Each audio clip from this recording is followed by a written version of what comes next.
Franck Rizin, bonjour. Vous dirigez la société NP Création à Allonnes, autrefois appelée Nera Terroni. Rappelez-nous, quel est votre métier? On est fabricant de coussins et de parasols de jardin. Depuis combien de temps dirigez-vous cette entreprise? Depuis le 21 juillet 2008. C'est récent. Vous avez récupéré cette entreprise dans certaines conditions, qui n'étaient pas des plus favorables. Qu'est-ce qu'elle est devenue aujourd'hui, cette entreprise? 2 ans et demi après, c'est une entreprise qui a redémarré de façon simple, beaucoup plus simple, sur des produits les mêmes. Après une première année très compliquée, très difficile, parce que en reprenant une entreprise au mois de juillet, les conditions, les timings de travail sont un peu déphasés. Donc on a eu une année très compliquée, la première. Une deuxième année compliquée également pour d'autres raisons, puisqu'on a dû accroître notre capacité de production avec un personnel au démarrage réduit. Rappelez-nous l'effectif de l'époque. Le démarrage en 2008 au 21 juillet 2008 s'est fait avec 36 personnes. Et aujourd'hui? Aujourd'hui on est 48 personnes permanentes et on monte au moment de la saison, qui est relativement longue en termes de production pour nous, on monte jusqu'à 115 personnes. Tout de même, ça veut dire que ça va mieux? Ça va mieux, oui, ça va mieux. Les clients nous ont refait confiance. Donc la première année, c'était pas évident. Une entreprise qui était en liquidation, la reprendre à la barre du tribunal de commerce.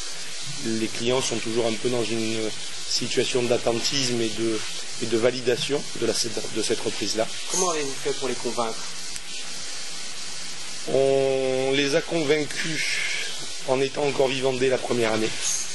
Peu de personnes pariaient sur la survie de l'entreprise, sachant que 2008 a été aussi marqué par la déroute bancaire de Lehman Brothers, et ça a eu des implications assez importantes au niveau économique, même sur la distribution, sur la production.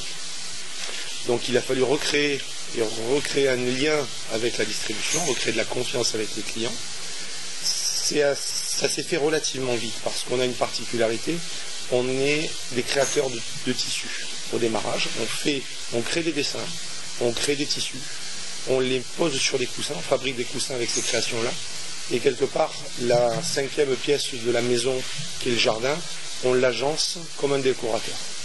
Donc, et on a cette particularité-là, c'est-à-dire que tous nos concurrents, généralement plutôt espagnols ou italiens, n'ont pas cette capacité de création. Et je crois que ce qui nous a permis de relever la tête relativement vite, somme toute, ça a été effectivement d'avoir cette capacité de création. Sur le plan financier, vous vous situez comment? On a dû gérer un premier exercice avec une perte de 140 000 €, avec un chiffre très en deçà des prévisionnels qu'on avait présentés aux banques, puisqu'on avait présenté, je crois, un premier exercice avec 5 millions ou 6 millions d'euros de chiffre d'affaires. On en a fait 2,3 exactement. On a fait un deuxième exercice à 5,6 millions, où on a dégagé du résultat, on a apuré la perte de l'exercice numéro 1, et on a même dégagé un petit résultat sur le deuxième exercice. Ce qui est intéressant, c'est que dès ce deuxième exercice, on s'est rendu compte que ce qu'on appelle l'exploitation de l'entreprise, c'est-à-dire le rapport entre les charges, les achats, la main-d'œuvre, etc., on s'est rendu compte que effectivement l'exploitation était positive. Et ça veut dire qu'on est capable de fabriquer, malgré tout ce qui peut se dire à droite, à gauche, c'est qu'on est tout à fait capable de fabriquer des produits qui nécessitent de la main-d'œuvre. On peut les fabriquer encore en France. Il faut simplement pas perdre de vue une chose dans ces activités-là, c'est l'activité de gestion au quotidien. C'est-à-dire que tout doit être effectivement paramétré, géré au quotidien. Il n'y a pas d'excès, il ne peut pas y avoir d'excès sur des entreprises comme les nôtres. Parlons de l'avenir. Est-ce que vous avez un grand projet pour le futur proche? On a effectivement un grand projet qui devrait aboutir pour 2013, sachant qu'on est une entreprise qui avons une autre particularité, c'est la nécessité de faire beaucoup de stock. Cette nécessité-là fait qu'à un moment donné, on est très gros consommateur d'espace. Et aujourd'hui, compte tenu du développement qu'on a, on est un petit peu à l'étroit. Donc on est en discussion effectivement pour l'achat d'un terrain et pouvoir y installer sur ce terrain-là un bâtiment de 5 à 8 000 mètres pour faire du stockage de produits. Je précise que ce bâtiment va jouxter l'existant. Absolument. Et cette construction pourrait démarrer donc en 2013 ?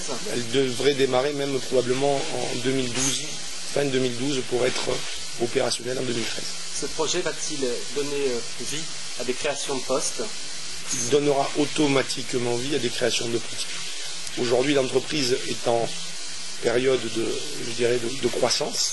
On sait qu'on peut raisonnablement attendre un chiffre d'affaires d'à peu près, à terme, 10-12 millions d'euros. Pour se remémorer rapidement, une entreprise comme Nera Perroni à l'époque faisait à peu près 16 millions d'euros, entre 16 et 20 millions. Donc, voilà. Franck Rizin, merci. Merci à vous.